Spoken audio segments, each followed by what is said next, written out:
नमस्कार मित्रांनो, आज शुक्रवार दिनांक 20 डिसेंबर 2024 रोजी मी भक्तिभाव मित्रमंडळाच्या मध्य प्रदेश सहलीचे नियोजन करायला जात आहे। मी आणि दादा कुर्ला टर्मिनलवरून प्लॅटफॉर्म क्रमांक 3 वरून दुपारी 4 वाजता प्रयागराज एक्सप्रेसने जबलपूर येथे जाण्यासाठी गाडी पकडत आहोत। आम्हा दोघांना सोडण्यासाठी तसेच ट्रेनमधील जेवणाचे व नाश्त्याचे नियोजन करण्यासाठी प्रदीप, देवेंद्र, सलोनी हे आले आहेत। आम्ही सर्वजण गाडीत बसून पुढील प्रवासाचे नियोजन व हॉटेलची माहिती काढण्याविषयी चर्चा केली। गाडी सुटली, आता कुर्ला टर्मिनलवरून गाडी सुटली।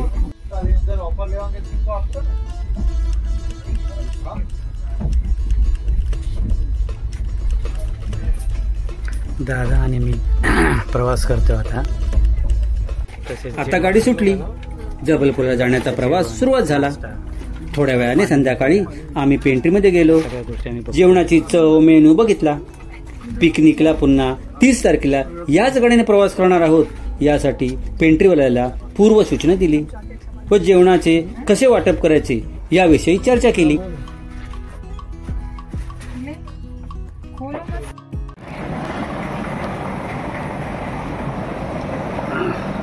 आता आपण रेल्वे स्टेशन जबलपूर येथे आलेलो आहोत। उतरतो रॅमवरून आपण।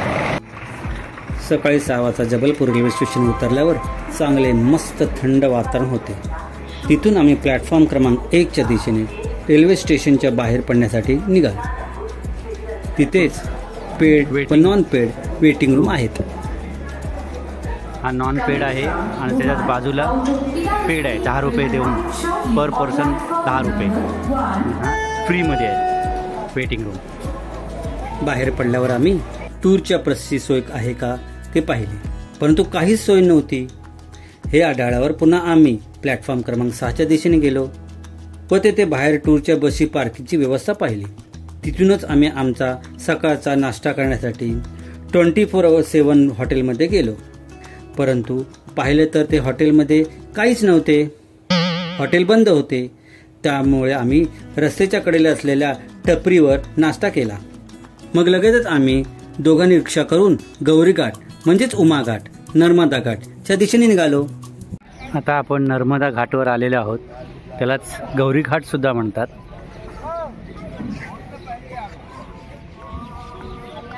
सकाळची वेळ आहे। आज आपण नर्मदा घाट, गौरी घाट।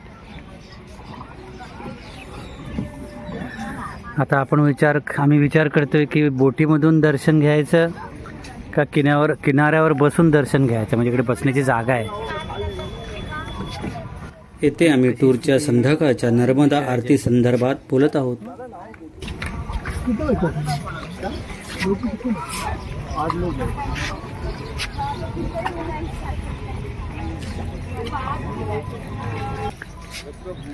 हा नर्मदा नदी आहे, नर्मदा घाट। नर्मदा मंदिर ह्या साईडला आहे, समोरच आहे ना ते। आना होगा। हाँ तो ऐसा पूरा वो टापू दिख रहा है ना सामने, यहाँ से पूरा घुमाएंगे गुरुद्वारे से फिर ऐसा पूरा राउंड है। तो सामने नीचे भगवा कलर का मंदिर है ना हनुमान जी का, वहाँ से पूरा राउंड है। उसके बाद मंदिर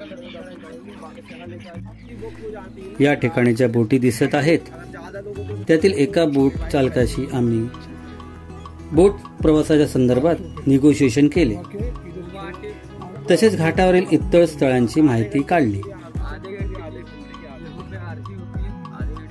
आरती के टाइम हम लोग बोट में रहेंगे ना। लाइटिंग वाली बोट हो जाती उस टाइम में, क्या लाइट आइट सब रहेगा। हा तुम्हाला दिसतोय तो गोरखपूर चौक, जिकडून आपण गौरी घाट किंवा नर्मदा घाट इकडून आपण गोरखपूर चौकच्या इकडे दुसरी रिक्षाने इकडे आलो आणि रिक्षा करून आपण आता बसने जाणार आहेत। इकडे त्या बसला म्हणतात मेट्रो बस। आता आपण मेट्रो बसने मार्बल रॉकच्या इकडे जाणार आहोत।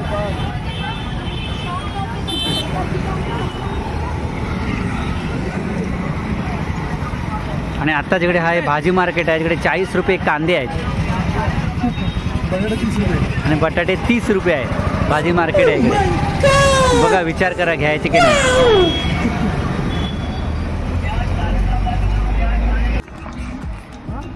आता आपण भेड़ाघाट तिकडे आलेलो आहोत. हे भेड़ाघाटचे गव्हर्नमेंटचे म्हणजे रेल्वे स्टेशनपासून भेड़ाघाट ह्या सगळ्या बस थांबतात त्या तिकडच्या लोकल गव्हर्नमेंटच्या.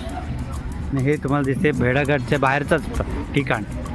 हे काही नावं लिहिलेली आहेत म्हणजे धुवाधार, चौष्ट योनी मंदिर, रोपवे, नौका विहार. हे रोपवेचा काहीतरी मोबाईल नंबर पण इकडे दिलेला आहे.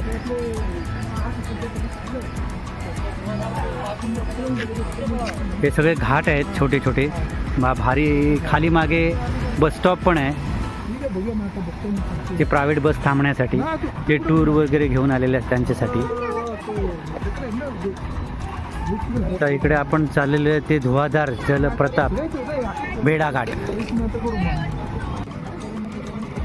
मागे जो दादांचा आवाज येत आहे तो दादा प्रदीपशी फोनवरून बोलत आहे.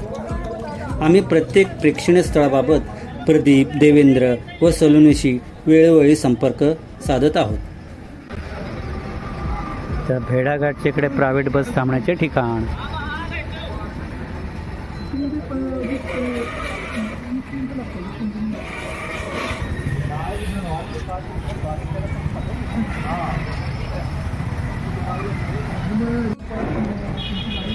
हे भेड़ाघाट.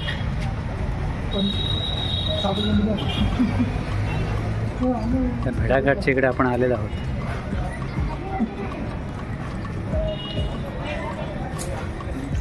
अच्छा, दादा आहेत.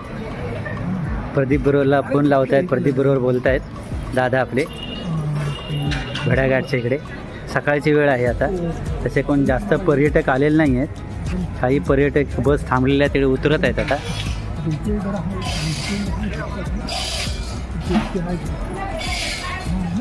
विचार करतो आम्ही काहीतरी खाऊन घेऊया म्हणून.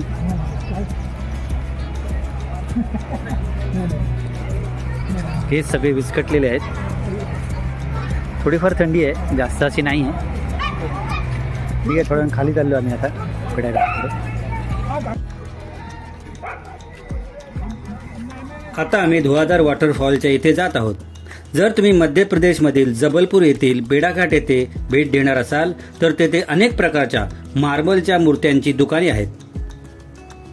यामध्ये अनेक प्रकारच्या विविध आकारांच्या छोट्या मोठ्या शंकराच्या पिंडी, राधाकृष्ण, हनुमान, नंदी, शाळीग्राम, अनेक देवींच्या मूर्ती, मीरा, कृष्ण, गणपती, बुद्ध मूर्ती, शनी, कारंजे व इतर आर्टिफॅक्ट्स आहेत.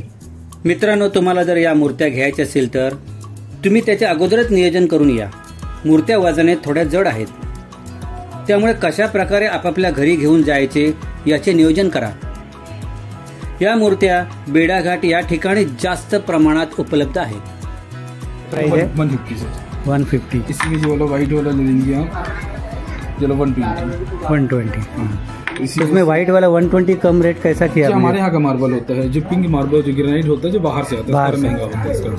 इसी पिंक ले लेंगे 100 महंगा रहेगा, 250 का रहेगा. ऐसा ऐसा उसमें कुछ घिसता नहीं है, नहीं काम है. नहीं, लॉन्ग लाइफ के लहसुन के लिए बहुत अच्छा चीज़ है, छोटा चीज़ है, बहुत अच्छा है. ओके, बघा इकडे बघून घ्या. तुम्हाला वेगवेगळ्या प्रकारच्या मसाले वगैरे करण्याच्या गोष्टी आहेत. आता आपण चाललेलो आहोत रोपवेच्या इकडे. रोपवे आणि फॉल हे एकत्रच आहे सर्व. आणि त्यामुळे वाटेमध्ये पण सुद्धा असे वेगवेगळ्या प्रकारचे मार्बलपासून केलेल्या वस्तू आहेत, ज्यामध्ये नवरा बायकोंची नावं लिहिणं किंवा पुऱ्या फॅमिलीची नावं लिहून असतात. मला दिसत आहेत वाटेमध्ये. हे त्याचे काही काही शंकराच्या पिंडी आहेत वाटेमध्ये. ह्या सकाळच्या वेळेला तर आहेत, कदाचित ज्या संध्याकाळची वेळ तिकडे जरा चांगलं असेल. आता काही इकडे गर्दी नाही आहे, म्हणजे एखाद्या जत्रेप्रमाणे इकडे सगळे मांडल्या जातात सगळ्या वस्तू. शॉटगन पण आहेत.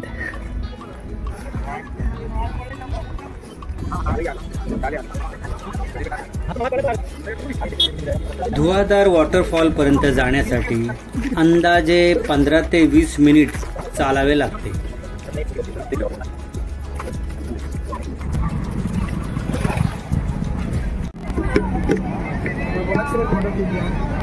हे आता आपण फॉलच्या इकडे आलो आहोत. आणि तुम्हाला वरती जो दिसतोय तो रोपवे.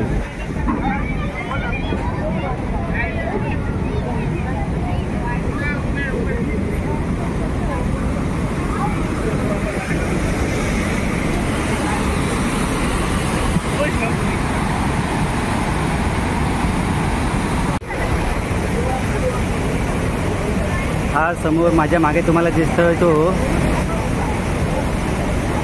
भेंडाघाट इकडचा फॉल्स धबधबा आणि या साईडला दिसतंय तर रोपवे. तर आपण रोपवेवरून पण आपण फॉल बघू शकतो, नाही असं नाही आहे.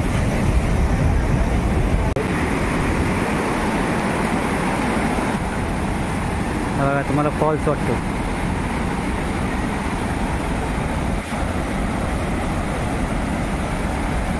मस्तपैकी धबधबा दूधसागरसारखा दिसतो. पुरं पाणी अथांग धबधबा होतं.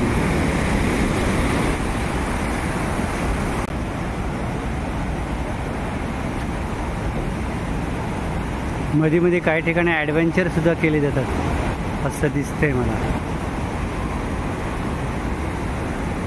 आता आपण मार्बल रॉक्स म्हणजे बोटिंगसाठी आपण इकडे आलेलो आहोत. जिकडे आपल्याला बोटिंग करायची आहे त्यासाठी इकडे आपण आलो आहेत. मार्बल रॉक्स हे त्याचे टाईम टेबल आहेत लेझर शोचे. भेडाघाटचे इकडे आहे ते.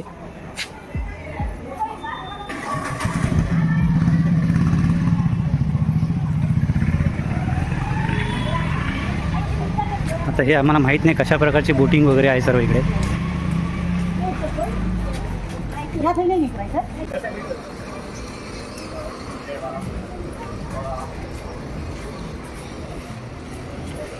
रॅपलिंग वगैरे सर्व इकडे केले जाते असं मला समोर तरी दिसतंय. छोट्या प्रमाणात रॅपलिंग वगैरे आहे. आता आम्ही भेडाघाट येथे बोटिंगविषयी चौकशी केली. येथे मार्बल रॉक दिसत आहेत.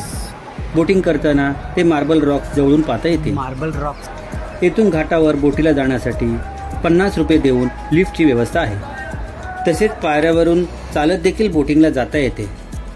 चालता चालता अनेक प्रकारची शॉपिंग सुद्धा करता येते.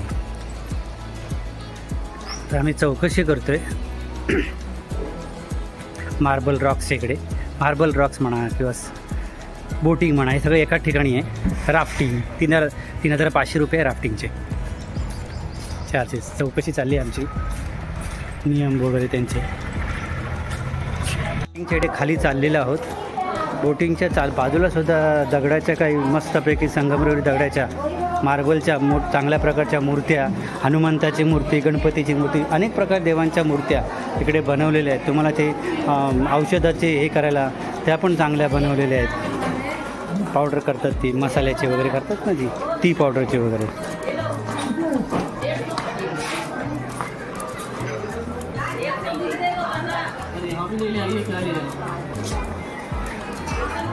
वेगवेगळ्या प्रकारच्या संगमरवरी तुमच्या सगळ्या मूर्त्या वगैरे आहेत. सुंदर.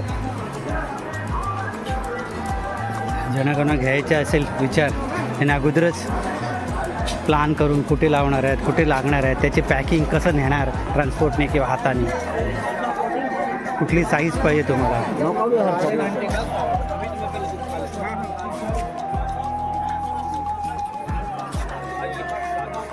द्या.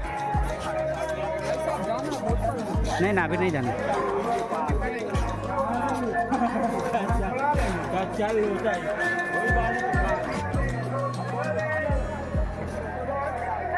इकडे सर्व बोटिंग होते.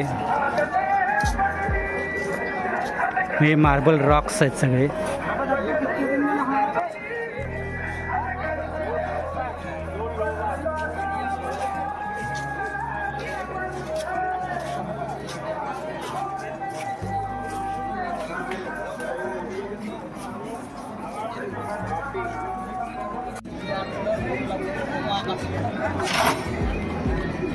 मेढाघाट बोटिंगसाठी. तर या बोटिंगसाठी म्हणजे 1 तास लागतो. बोटिंगमध्ये स्पॉट आहेत, काही स्पॉट दाखवले जातात. पूर्ण फिरायला 1 तास झाला. 15 माणसं, मोठी बोट केली तर 15 माणसं राहतात. एक 15 माणसांची बोट आहे, एक 10 माणसांची बोट आहे. स्वतंत्र पण एक बोट करता येते, 5 माणसांची पण एक बोट करता येते.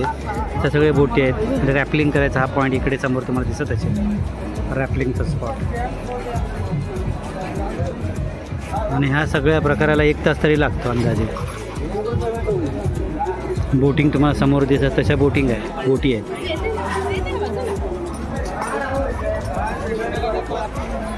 आपल्याला खाली उतरण्यासाठी लिफ्टसुद्धा आहेत. 50 रुपये चार्ज आहे. मागे माझे दिसते ती लिफ्ट आहे वरतून खाली येण्यासाठी, रोडपासून वरती खाली येण्यासाठी. बेडाघाटवरील नियोजन झाल्यानंतर आम्ही दोघे दुपारी 3 वाजता जेवलो. त्यानंतर वाडेकर यांच्याशी संपर्क साधून त्यांना हॉटेलजवळच भेटलो.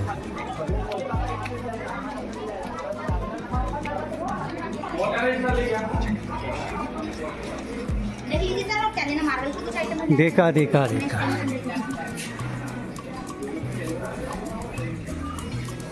त्यानंतर आम्ही लोकल रिक्षाने प्रवास करून ऑनलाईन म्हणजे गुगलवर सर्च करून अनेक हॉटेलला भेटी दिल्या. ओके, नमस्ते. जसे की hotel BK castle, royal orbit, play hotel inn अल्मोल, हॉटेल व्हिजन पॅलेस व हॉटेल दत्त रेसिडेन्सी. आता आपण BK कॅसल ह्या हॉटेलच्या इकडे रूम अवेलेबल आहेत का बघायला आलो आहेत.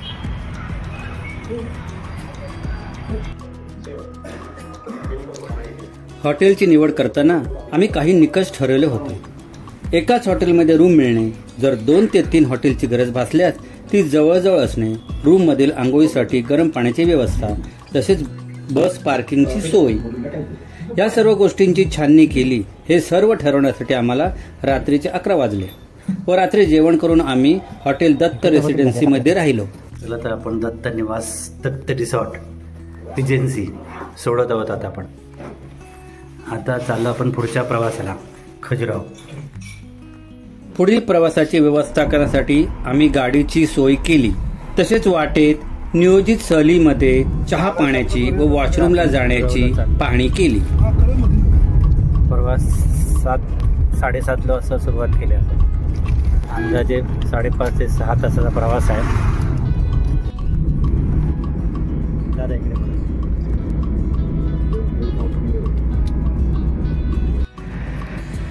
येथे खजुराहो येथील संध्याकाळचे लाईट अँड साऊंड शो पाहण्यासाठी शोची चौकशी केली, परंतु तो शो बंद आहे असे कळले.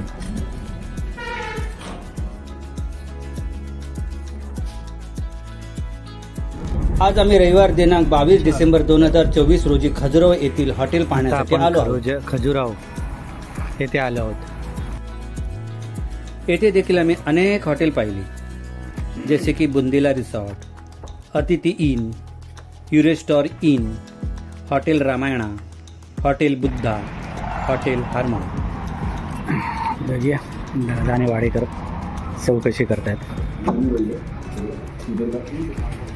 तिकडे तर रूम जरा कमी आहेत, पण बाजूला दुसरं हॉटेल आहे, तिकडे बघूया किती अवेलेबल आहे आपल्याला ज्या गरजेच्या तारखेप्रमाणे. तिकडे जाऊन चौकशी करतोय. ते पण बुंदेला म्हणून या नावाने आहे. बघूया किती अवेलेबल आहेत आणि काय आहे ते.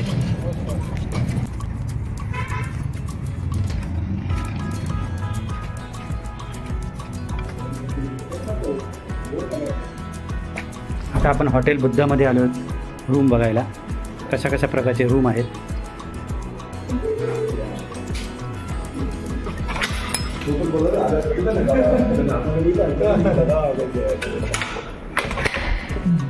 King size. पुढे 2 ते 3 तासाचा प्रवास करून आम्ही ओरछाला गेलो. आता आम्ही ओरछाला आलो आहोत.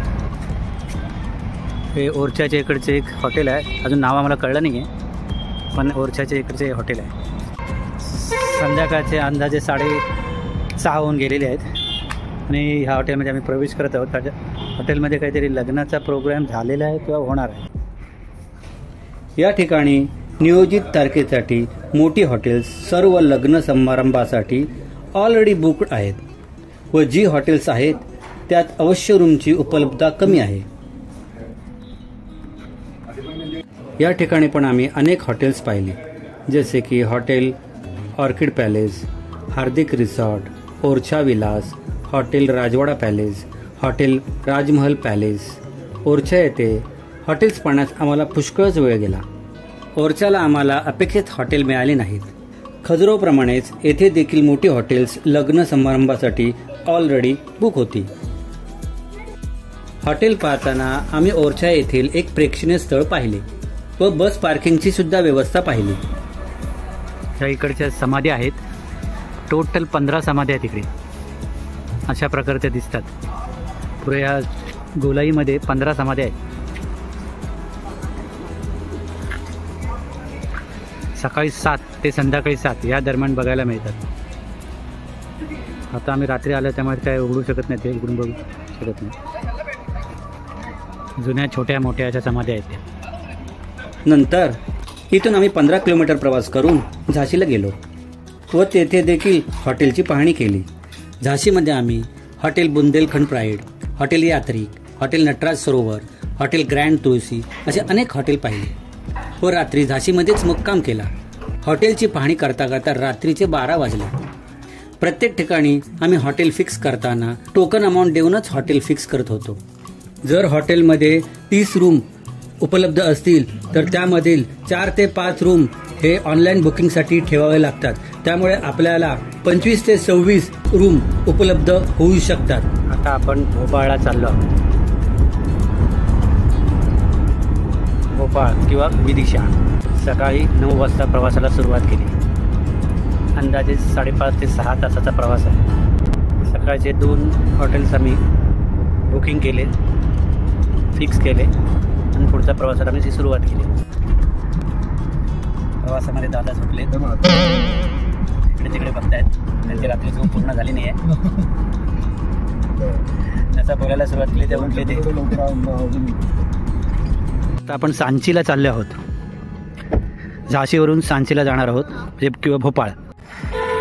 तर वाटेमध्ये आपण ह्या ठिकाणी चहासाठी थांबणार आहोत 11च्या दरम्यान. असं आम्ही नियोजन केलेलं आहे.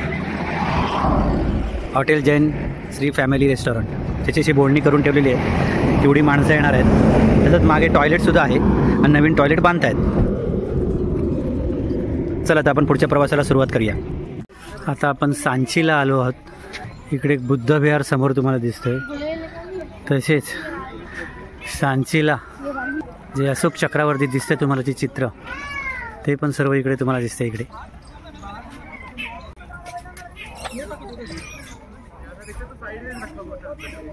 सांची येथे आम्ही सांची स्तूप बाहेरूनच पाहून तेथील बस पार्किंगची व तिकीट काउंटरची पाहणी केली. चला. सांची येथून भोपाळ प्रवासादरम्यान आम्ही कर्करेखा म्हणजेच ट्रॉपिक ऑफ कॅन्सर देखील पाहिले.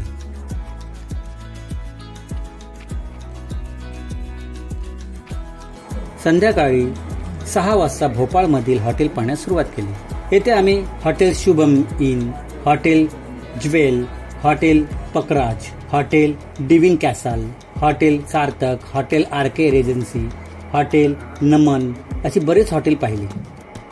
ह्या ठिकाणी आम्ही कमीत कमी 5 ते 6 हॉटेल हे पाहिले. आम्ही जे झाशीवरून इकडे आम्ही भोपाळला जायच्या वाटेमध्ये बघितले. त्याच्या पुढे ओंकारेश्वर आहे आणि रात्रीचे तरी 9 वाजलेले आहेत आणि मला वाटतं संध्याकाळी 7 वाजल्यापासून आम्ही इकडे बघतो आहे. परंतु काही आमच्या मनाप्रमाणे हे हॉटेलचे म्हणजे काही झालं नाही आमचं. आणि एका रूममध्ये 19 ते 20, एकीकडे 30-35 म्हणजे 3 हॉटेल करावे लागतील आणि तिन्ही हॉटेल लांब लांब आहेत. तुम्हाला एक लांब दिसतंय सिटी वॉक आणि हे दिसतंय तुम्हाला प्ले रॉयल मध्ये आरके आणि हे नमन. हे सगळे लांब लांब हॉटेल असल्यामुळे जे आम्हाला करणं काही शक्य झालं नाही. यामध्ये आमचे 3 तास तरी गेले, 3-4 तास. त्यामुळे आम्ही हे कॅन्सल करून जे पूर्वी अगोदर बघितलेलं म्हणजे एक मेट्रो स्टेशन आहे त्याच्या इकडे, तर आम्ही तो तिकडचेच बुक केले, ऑनलाईन बुक केले. आणि इकडून आम्ही एक वाहन केलेलं, आम्ही गाडी केलेली हे सर्व फिरण्यासाठी. तिकडे आम्ही सोडून देऊन आम्ही इकडच्या एक बसेस आहेत इकडच्या सिटी बसेस, ते पकडून आम्ही आता पुढे इंदोरला चाललेलो आहोत. पुढे बसने इंदोरला रात्रीचा प्रवास इंदोरला करायचा, जेणेकरून पुढचे आम्हाला बुक करून आम्हाला परत मुंबईला परतीचा प्रवास करता येईल. हे आम्हाला कारण काय, लग्नाचे हे मोठमोठे जे आहेत हॉटेल्स हे लग्नासाठीच फक्त दिले जातात. त्याच्यावर त्यांचे इव्हेंट्स वगैरे असेल तरच ते दिले जातात. फक्त इव्हेंट्स नाही तर तुम्हाला जेवण पण त्यांच्याबरोबर घ्यावं लागतं. आणि ते आमच्या स्वतःचं किचन असल्यामुळे ते शक्य नव्हतं. त्यामुळे आम्हाला हे हॉल हे रूम घेऊ शकत नव्हतं. दिनांक 24 डिसेंबर 2024 रोजी आम्ही सिटी लाईन बसने भोपाळकडून इंदोर येथे पहाटे 3 पर्यंत पोहोचलो. इंदोर स्टेशन जवळीच एका हॉटेलमध्ये 3 ते 4 तास मुक्काम करून सकाळी पुन्हा नवीन गाडी करून ओंकारेश्वरकडे निघालो. ओंकारेश्वरला चाललो आहोत. सकाळचे अंदाजे 8:30 वाजलेले आहेत. ऑन दी वे ओंकारेश्वरचे दर्शन न घेता इतर गोष्टी बघायच्या आणि त्यानंतर हॉटेल बुक करायचे ऑन दी वे. ओंकारेश्वर येथे पुन्हा काही हॉटेल पाहिले, जसे की hotel Lalit inn, hotel royal inn, hotel Shrinathji, hotel Ujjwal palace. ही हॉटेल्स ओंकारेश्वर देवस्थानापासून 2 किलोमीटर अंतरावर आहेत. आता आपण ओंकारेश्वरला आलो आहोत. मध्ये आपण एक प्रॉपर्टी सुद्धा पाहिलेली आहे आणि ते आम्हाला जमते असे वाटली आहे. मग आम्ही ओंकारेश्वर येथे नर्मदा नदीच्या घाटावर गेलो. मंदिराकडे जाण्यासाठी 2 मार्ग आहेत, एक बोटीने व दुसरा झुला पुलावरून. आता मला समोर दिसतो तो झुला. ही नर्मदा नदी, इकडे आपण बोटिंग करणार आहोत. बोटिंग करून 3 ते 4 ठिकाणाला जाणार आहोत. हे ओंकारेश्वर मंदिर. मग बस पार्किंगची व्यवस्था पाहून तेथील जवळजवळची 3 हॉटेल टोकन अमाऊंट देऊन फिक्स केली. आम्ही नर्मदेमध्ये पाण्यामध्ये उतरलो, थोडासा पाण्यामध्ये उतरलेला आहे.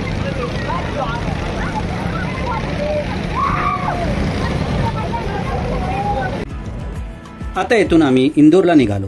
इंदोरला पोचायला आम्हाला संध्याकाळचे 5 वाजले. तेथे देखील आम्ही हॉटेलची पाहणी केली व किविन हॉटेल फिक्स केले. वाटेतच आम्ही मुंबईला जाण्यासाठी रेड बस या ॲपवरून सीट बुकिंग केली. अशा प्रकारे 4 दिवस सर्व हॉटेलची पाहणी करून आम्ही 24 डिसेंबरला रात्री 8:30 वाजता मुंबईच्या दिशेने प्रवास सुरू केला व सकाळी 6:15 वाजता मुंबईला पोहोचलो.